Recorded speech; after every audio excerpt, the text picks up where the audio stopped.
So my question is a financial abundance question. For 20 years, I've enjoyed business growth and expansion and financial abundance and all the good things that come along with that. And when the recession came and hit my industry hard and my business hard. Grid. My question is, yes, thank you.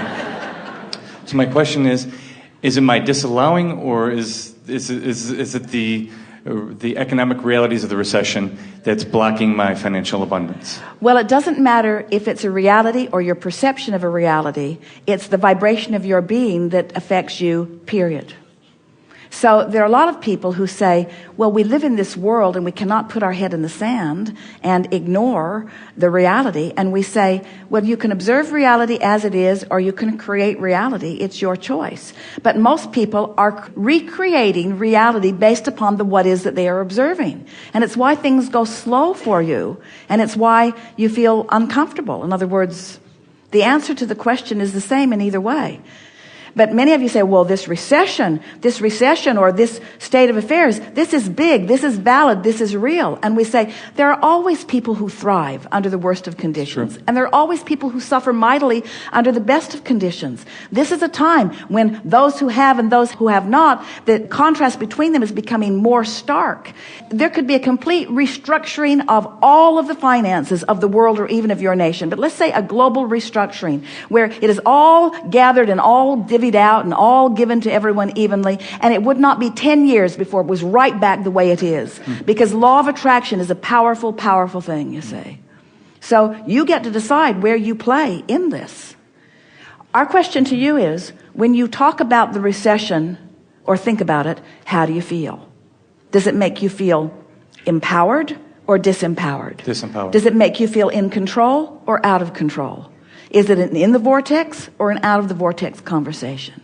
Does it allow your grid to fill in with opportunities that we promise you are out there? Or do you join the masses who are depriving themselves of the opportunities and using what is as your excuse to not let the future be different?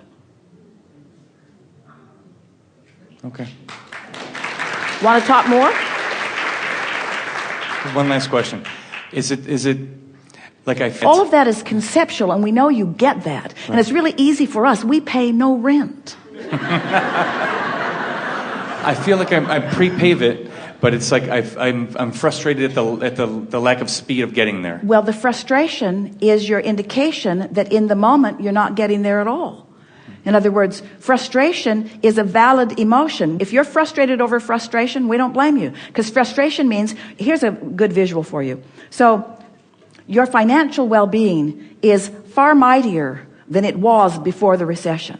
What's in your vortex is exponentially greater than it ever was before.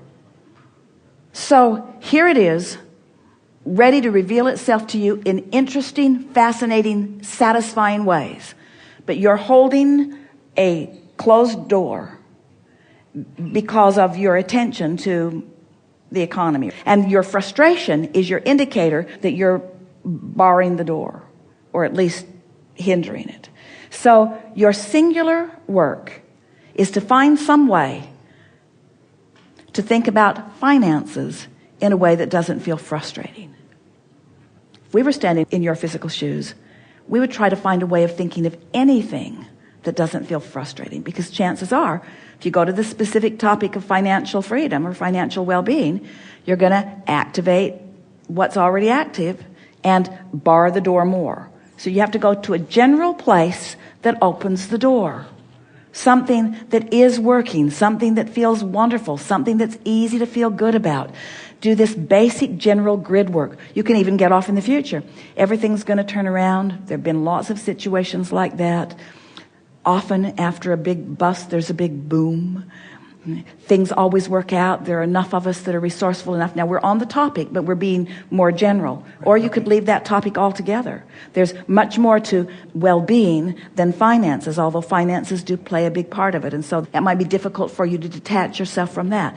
But just find some way to get general about something. It's a beautiful day. The sun came up this morning. You have no idea how important that was. And yet it's rarely something that you focus upon. And have you looked outside today in this magnificent city? Can you feel the beauty of this planet from this particular vantage point?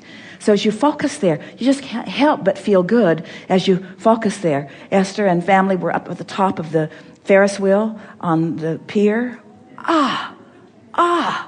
Kate said, I can see the curvature of the earth. How can you not feel good in a moment like that? How can you not feel good? That's grid work. That's grid work. And every moment that you're doing that kind of grid work, in other words, not even on your to-do list to bring the sun up this morning, we don't imagine. But as you acknowledge it and you use it as your reason to feel good, as you use anything as your reason to feel good, you come into alignment with who you are. And then the specifics that you have identified, the specifics, hear this, the specifics that you've identified, when your grid work is in place, the specifics on the topics that matter the most to you will begin filling in. Now, what subjects matter most to you? It's interesting. We say to people, don't bring the thing that's bothering you the most to this discussion, because the thing that's bothering you the most, you've got the most concentrated momentum going in opposition to what you want. But now, focus for just a moment on that momentum. Even though you've been thinking, maybe, more about what you don't want than about what you do want on this subject of finances, your vortex, hear this, took the bounce. So what you do want is huge, even though you're vibrationally not in the vicinity of it. Are you following? And now you're focused upon the beautiful day. Now you're focused upon the well-being of this day. Now you've got nothing activated in you, or now you're meditating. What's going to happen? What momentum is going to fill in the things that matter most to you? An idea will come. An idea will come. An idea that will come that will flash you with such enthusiasm that you will know the rightness of that idea. And now you've got something more specific to think about. Now, don't try to take that idea all the way to fruition. Don't try to figure it out. Or if you do, just be aware of what happens to your emotions. If you might take a dip when you do it. The rule of thumb is be as specific as you can be while still feeling good. Aren't you eager to get your hands in this clay? Don't you want to see what you've put into this vortex? Aren't you eager to watch the timeliness of this vortex to fill into your grid? And isn't it worth finding a minute to meditate or to appreciate or to acknowledge the well-being of your life experience? This is the reason that we've been telling you. It's step 1, step 2, step 3. Step 1, you put it there. Step 2, it's there and Source is bringing it to you. The delivery system is already up and running. The cooperative components have already been established. Everything's ready for your receipt. All you got to do is chill. Find a reason to chill. And in most cases, that means get off the specifics that have been holding you out of sync with what you want. Best we've ever said it. Thank you.